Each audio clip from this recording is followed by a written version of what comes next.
Hello, welcome to Memories of Mann.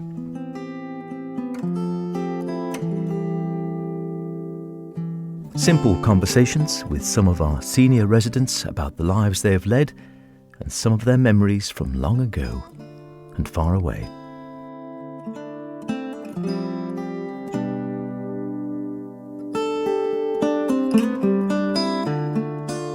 In this podcast, Derek Almond and his wife Edna talk about their life and times together both on and off the island.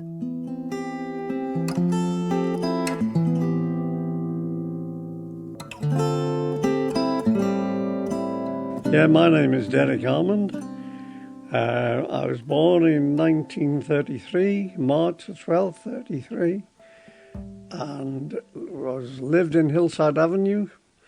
Lived there for many years until I was about 19, 20. And then we thought then I met Edna, and the way I met Edna was at the Villa Marina. The Villa Marina. Well, that's been there a while. And that's going back a bit. And I seen her sat there, and I thought, I'll ask her for a dance. So I went over and had a dance. Well, I'd had a few drinks beforehand. That's always Saturday night, which is natural. So the point was that she took one look at me and said no. So that was a good start, wasn't it? Wasn't love at first sight then? So there you go. That's the way it was. But anyway, we met up later, and eventually we married, and then we have been married for 63, 64 years. So that's the way it went. Let's go back a little bit first then, before you got to Edna, because that's a long marriage. That's 60. That's golden diamond, isn't it? Diamond wedding gone, I think. Okay. What about school then? You say you ran Hillside Avenue, so where would you go to school then? Went to Timble Street, as it was, and then I went to Domain Road, Ballacameen, high school, and that was about it, really. Left school when I was approximately 15, which was very early in them days, but that's the time I left. It was. Did you enjoy your school days? Yeah, basically. But I've always been deaf, and I struggled a bit with the deafness, and in them days they didn't really pick it up. So I did struggle a bit, but I was always well into sports. I liked running, I liked swimming, I liked all them sort of physical things. I really did. And was there a good chance to sort of play football and do all the swimming? Would you have the chance to go and do all that then? Well, that's right. Anyway, I left sort of Ballacameen, the high school when I was 15. Then I started an apprenticeship at the Isle of Man Railway, would you believe, as a steam fitter. So what would that involve? Be handy, wouldn't it? It would, yeah. So what did that actually involve, a steam fitter? Well, I honestly, it's such a long time ago. It was just on the engines and everything like that, which was good. I enjoyed that. But then we had a bereavement in the family. My dad died, and I was about 18. No, not 18, 17. And I had to come out, and then I went general labouring just to get a bit of money, the usual thing. So we did well. And then, as I say, I met Edna. And then this was in 1972, I think. And we were struggling to get work, couldn't get work. So I thought, well, what we'll do, we'll go off the island for 12 months.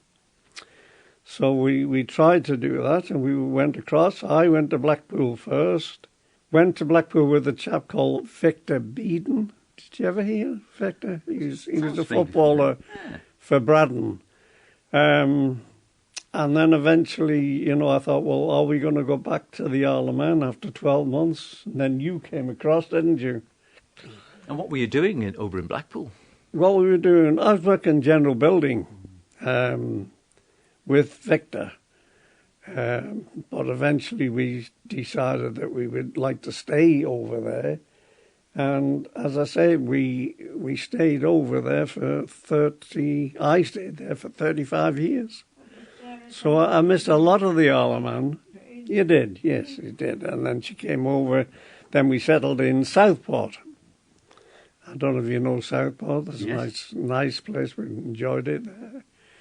Then, unfortunately, in 1985, we were on holiday in the Isle of Man when she had a very bad accident at the Brown Bobby, where she had, on a bike, we were on a biking holiday, and she was in collision with a van, and she was taken to Walton, and she was in a coma for up to a month.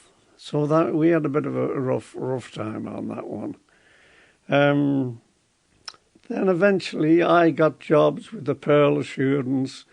Then I was manager of a bread company called Associated British Foods, which I enjoyed.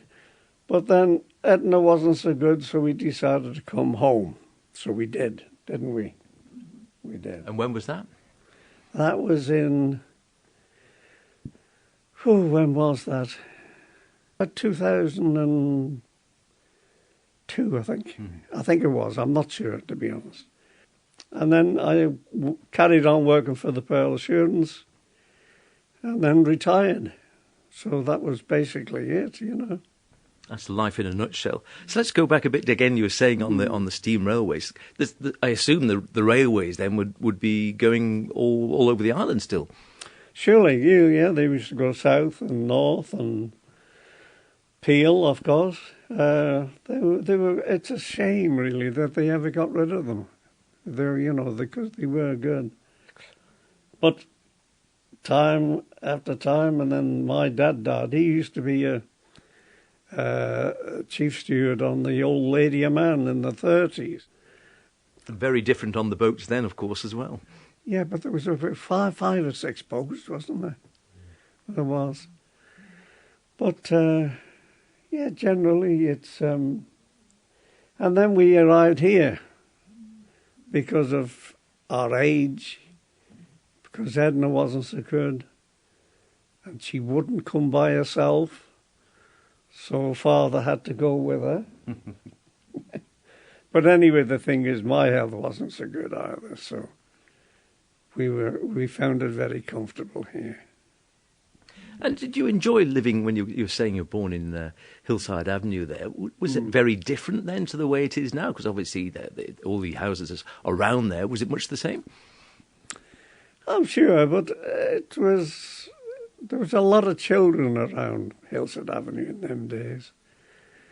I enjoyed my childhood in And you went to the same schools at the beginning as me, because I went to Tynwald Street and then I went on to Domain Road. Yeah, because the Domain Road was an all-boys school.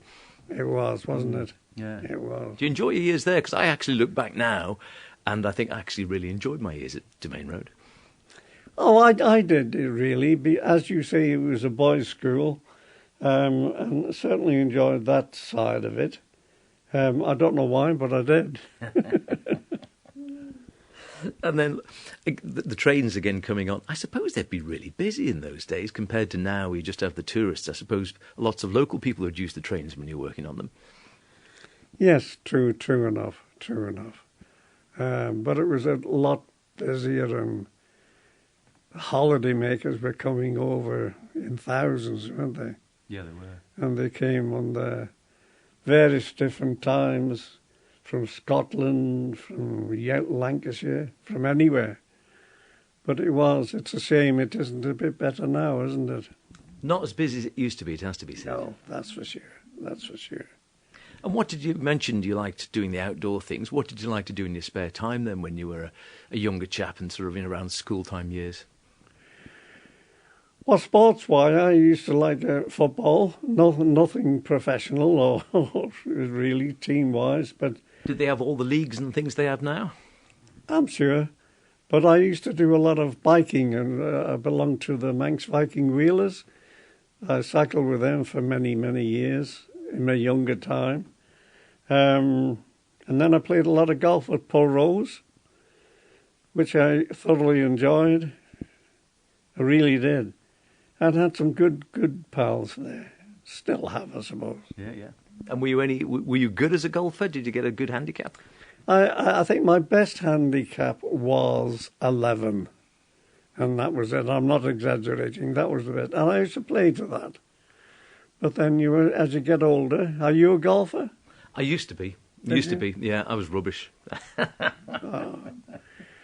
No, well, anyway, I don't think I was rubbish, but I played average and enjoyed it. That was the main thing. And so working, as you said, the railways then, and then you went on.